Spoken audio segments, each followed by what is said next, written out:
My fiancé said, "Everyone at work thinks you're the boring one in this relationship." I answered, "Good to know." That night, I quietly stepped out of every plan she thought I'd show up for. 3 days later, her boss called me privately and said, "We need to talk. It's about something she said yesterday." I'm Sam, 32, and until last week I thought my fiancé respected me enough not to trash talk me to her coworkers.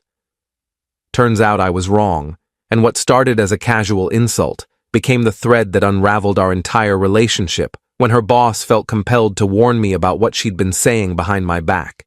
I'd been with Jessica for 3 years, engaged for the last 8 months. We met through a running club, bonded over our shared love of true crime podcasts and Sunday morning farmers markets. She worked in marketing at a mid-sized tech company, had this vibrant social life at the office, always coming home with stories about her team's dynamics I liked hearing about her day. I thought we had something solid, but about 2 months ago, things shifted. She started making little comments about how I was too quiet at social gatherings, or how I never wanted to do anything spontaneous. I'd suggest we stay in and cook dinner. She'd roll her eyes and say I was boring. I'd decline going to her co-worker's birthday party at some loud bar because I had an early morning meeting, and she'd accuse me of never supporting her social life. Last Thursday night was when everything came to a head. We were having dinner at home. I'd made pasta, we were drinking wine. Everything seemed normal. Then out of nowhere, she said, "You know, everyone at work thinks you're the boring one in this relationship." I set down my fork. "What?" "My team. They all think you're kind of dull. Like whenever I mention you turned down plans or wanted to stay in, they're like, 'Wow, he sounds fun.'" She said it with this little laugh, like it was amusing. "You've been complaining about me to your coworkers?" Not complaining, just being honest about our relationship. It's normal to talk about your partner at work. There's talking about your partner and there's making them sound like a problem. Which have you been doing? She shrugged. "I mean, you kind of are boring lately. You never want to go out. You don't like meeting my work friends. You're always tired. It's just the truth." The truth? Or your version that makes you look like the fun one stuck with the lame boyfriend? "Fiancé," she corrected. "And I'm not making anything up. You are those things." I looked at her across the table, this woman I was supposed to marry in 6 months, and felt something fundamental shift. "Good to know," I said quietly. "Don't be dramatic about this." "I'm not being dramatic. I genuinely appreciate you letting me know how you talk about me when I'm not around. It's clarifying." She rolled her eyes. "See? This is exactly what I mean. You're so serious all the time." I finished my dinner in silence. She scrolled through her phone. After I cleaned up the dishes, I went to the bedroom and started thinking about what to do next. The thing is, Jessica had a big work event that weekend. Her company's annual summer party on Saturday. Partners were invited. I'd RSVP'd yes months ago. She'd also signed us up for her friend's engagement party on Sunday and a team happy hour on Friday that she'd been excited about me finally attending. That night, while she was in the shower, I sent 3 emails. One to Jessica's co-worker Megan, who'd organized the summer party, saying I couldn't make it due to a family emergency. One to her friend Hannah about the engagement party, same excuse. And one to the happy hour organizer, apologizing for the last-minute cancellation I didn't tell Jessica. I just went about my week normally. When Friday came and she asked what time I'd meet her at the happy hour, I said, "I'm not going." "What? Sam, you promised." "I never promised. You assumed. I sent my regrets to the organizer on Thursday." "Why would you do that?" "Because I'm the boring one, remember? Why would your fun coworkers want me there bringing down the energy?" Her face went red. "You're being petty." "I'm being honest. You said I don't like meeting your work friends, so I'm not meeting them. Problem solved." "The summer party is tomorrow. Also not going. Sent my regrets to Megan." "Sam, that's a huge company event. Everyone's bringing their partners." "Then you'll have to explain why yours isn't there. Should be easy since everyone already thinks I'm boring. Just tell them I'm at home being dull." She stared at me like she couldn't believe what she was hearing. "What is wrong with you?" "Nothing's wrong with me. I'm just accepting the role you've cast me in. The boring fiancé who doesn't want to do anything. So I'm staying home this weekend.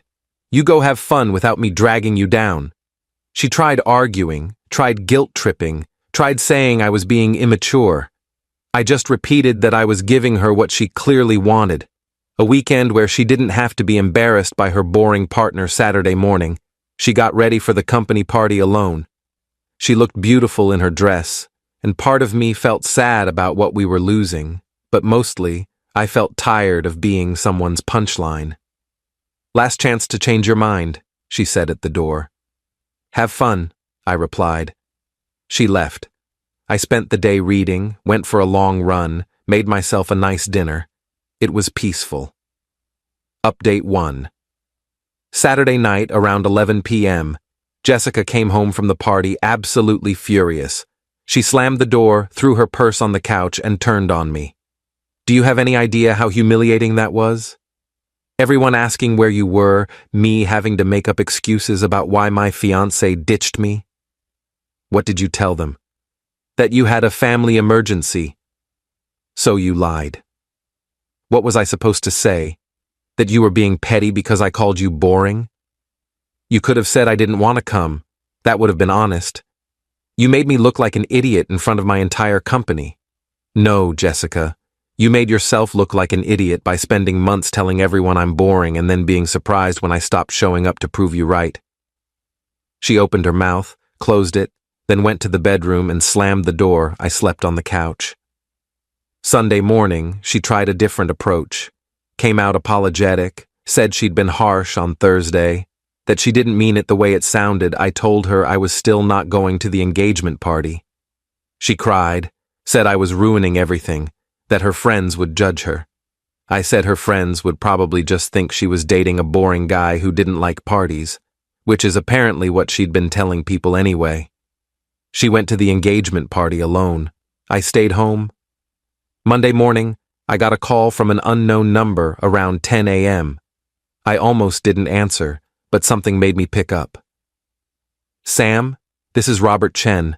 I'm Jessica's boss at Apex Marketing." My stomach dropped. Hi, is everything okay?" "That's what I'm calling to find out. I need to talk to you about something Jessica said in a meeting yesterday. Do you have a few minutes?" "Sure. What's this about?" He sighed heavily. "Look, this is awkward, but I feel like you need to know. We had an emergency strategy meeting yesterday, Sunday afternoon, because a major client was threatening to pull their account. Jessica was supposed to be there. She showed up an hour late, clearly upset, and when I asked what was wrong, she said you'd been abusing her and she was afraid to go home. I felt like I'd been punched." "She said what?" "She said you'd been emotionally abusive, controlling, that she was scared of you." She broke down crying in front of the whole team. "Sam, I've met you several times at company events. You've always seemed like a decent guy, but I had to take her claim seriously. I told her we'd help her find resources, that she should document everything, that she wasn't alone. Robert, I have never—" "Let me finish." After the meeting, one of her co-workers, Megan, pulled me aside. She said Jessica had been complaining about you for months, calling you boring and unsupportive, and that you'd skipped the company party and an engagement party this weekend. Megan said she thought Jessica was exaggerating or lying about the abuse claims because she was embarrassed about you not showing up to events. She showed me text messages where Jessica had called you dead weight and said she wished she'd never gotten engaged to you. I couldn't speak. "Sam, I'm calling you because I don't know what the truth is here, but I do know that if Jessica is lying about abuse, that's serious. And if she's telling the truth, you need to know people are concerned. Either way, I thought you deserved to hear this directly from me." "She's lying," I said, my voice shaking. "I've never laid a hand on her, never threatened her. The worst thing I did was skip her work events this weekend because I'm tired of being called boring. That's it. That's the whole story. Can you prove that? Do you have any documentation of your interactions?" I don't know. We live together. We talk. We text sometimes when we're at work. I don't have anything that proves I'm not abusive because I'm not abusive. I believe you, Robert said quietly. But Sam, you need to protect yourself here. If Jessica's willing to lie to her entire team about something this serious, you need to think about what else she might be willing to do. After we hung up, I sat on the couch staring at nothing for probably 20 minutes. Then I called my brother, explained everything, and asked if I could stay with him for a few days. He said yes, immediately. I packed a bag while Jessica was still at work. Left a note on the kitchen counter. Your boss called. I know what you told your team. I'm staying at my brother's. We need to talk, but not here and not now. Then I left. Update 2. Jessica called me 17 times that evening. I didn't answer. Finally, she texted, "We need to talk about what Robert told you. It's not what you think." I texted back, "You accused me of abuse to your coworkers. What part of that is not what I think?" I was upset and emotional, and it came out wrong. I didn't mean it the way it sounded. You said I was abusive and that you were scared to go home. How else could that possibly sound? Can we please just talk in person? No, I'm meeting with a lawyer tomorrow. Don't contact me again. I blocked her number Tuesday morning. I met with a family law attorney my brother recommended. Explained the whole situation. The comments about me being boring, me skipping the events, her false abuse claims at work. The lawyer said I needed to document everything, get statements from anyone who could confirm my character, and seriously consider whether I wanted to stay in this relationship. Even if you smooth this over now, she said, she's shown you what she's willing to do when she's embarrassed or angry. She's willing to accuse you of something that could destroy your reputation and potentially put you in legal jeopardy. That's not someone you want to marry. I knew she was right. Wednesday, Robert called me again. I wanted to update you. After our conversation, I talked to HR about Jessica's claims. They interviewed the team members who were in that meeting. Multiple people confirmed that Jessica has been bad-mouthing you for months, and that her abuse claims seem to come out of nowhere after you didn't show up to events this weekend. HR is concerned she made false accusations, which is a serious policy violation. What happens now? Jessica's been put on administrative leave pending an investigation. If HR determines she knowingly made false claims, she could face termination. I'm sorry this happened, Sam. For what it's worth, everyone who's met you thought the claims didn't make sense. You've always been respectful and kind at company events. Thanks for telling me. After that call, I finally unblocked Jessica's number to send one message. Your company is investigating your false abuse claims. You need to get a lawyer. Do not contact me again. Our engagement is over. She called immediately. I didn't answer. She left a voicemail begging me to understand, saying she'd panicked when her coworkers asked where I was, that she'd made up the story to save face and it spiraled out of control. She said she'd tell HR it was all a misunderstanding, that we'd had a fight but there was no abuse. I deleted the voicemail without finishing it. Update 3. The HR investigation moved faster than I expected. Within a week, they'd interviewed everyone who was in that Sunday meeting, plus several other co-workers who'd heard Jessica complaining about me over the previous months. Megan apparently provided extensive documentation, text messages, screenshots of group chats, even recordings from a team lunch where Jessica had gone on a 10-minute rant about how I was holding her back from having fun. What really sealed Jessica's fate was a conversation she'd had with another coworker, David, the Monday before the company party. He came forward during the investigation and told HR that Jessica had explicitly said she was going to make Sam look bad for not coming to the event. When David asked what she meant, she'd apparently laughed and said, "I'll figure something out." That premeditation was what turned it from a potential misunderstanding into clear grounds for termination. Robert called me again on Friday, exactly 1 week after his first call. Jessica's been terminated. She tried to walk back the abuse claims, said she was emotional and exaggerated, but the investigation found she'd been planning to discredit you even before you skipped the events. Combined with the false accusations, HR felt they couldn't keep her employed. How did she take it? Not well. She threatened to sue for wrongful termination. HR's legal team is prepared for that. They have extensive documentation. Robert, I appreciate you keeping me informed. You didn't have to do any of this. Yes, I did. What she did was wrong. Not just to you, but to actual abuse victims who need to be believed. False accusations make it harder for real victims to come forward. I couldn't let that slide. After we hung up, I felt a weird mix of relief and sadness. Relief that people had believed me and that Jessica was facing consequences. Sadness that 3 years and an engagement had ended this way. Jessica tried reaching out through mutual friends over the next few days. Our friend group was split. Some people thought she'd made a terrible mistake but deserved forgiveness. Others were disgusted by the false accusations and cut her off completely. I stayed neutral in those conversations, just told people the facts and let them draw their own conclusions. The one person who surprised me was Jessica's sister, Lauren. She called me about 10 days after Jessica was fired. Sam, I need to apologize to you. Jessica's been calling me nonstop trying to get me to convince you to take her back. When I pressed her on what actually happened, she finally admitted everything. She told me she'd been embarrassed about you not showing up to events and panicked when her boss asked why. She made up the abuse story thinking it would make her look sympathetic instead of rejected. Yeah, that's pretty much what happened. I'm horrified. I always liked you. You were good to my sister. She threw away a good relationship because she cared more about her image at work than about you. I'm so sorry. You don't need to apologize for her choices. I know, but I feel like I should have seen this coming.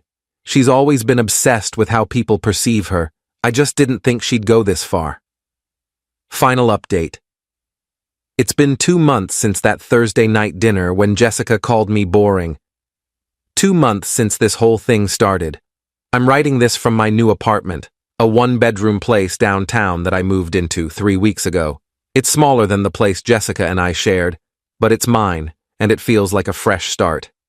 The legal situation resolved itself without any lawsuits. Jessica's lawyer apparently advised her that she had no case for wrongful termination, and that pursuing it would only draw more attention to the false accusations. She quietly dropped it. Her former company hasn't taken any action against her beyond the firing, which honestly seems generous given what she did. Jessica moved back in with her parents about a month ago. I heard through Lauren that she's been struggling, can't get interviews because her former employer won't provide a positive reference, is in therapy trying to work through whatever drove her to such destructive behavior, has lost most of her friend group. Part of me feels bad for her. A small part. The rest of me knows that she made every single choice that led to this outcome.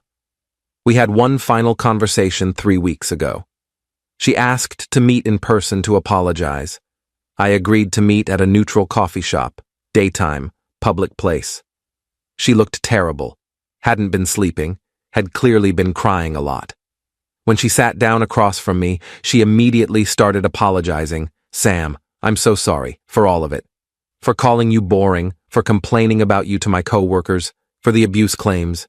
I don't know what I was thinking. I was so focused on my image and what people thought that I destroyed the best relationship I ever had. Why did you do it? I asked.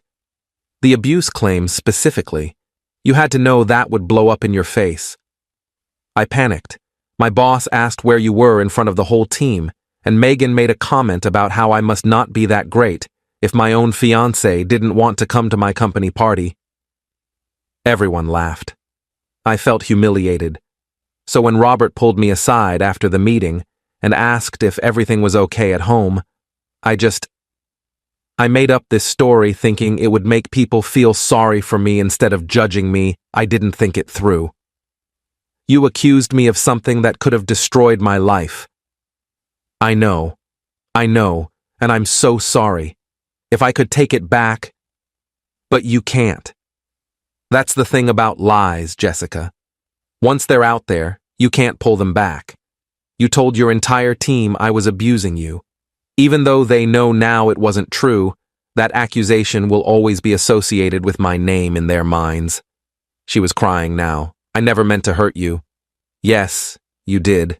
Maybe not with the abuse claims. Maybe that really was panic. But everything that led up to it, calling me boring to your co-workers for months, making me the punchline of your work stories, you absolutely meant to hurt me, or at least you didn't care if you did, as long as you looked good.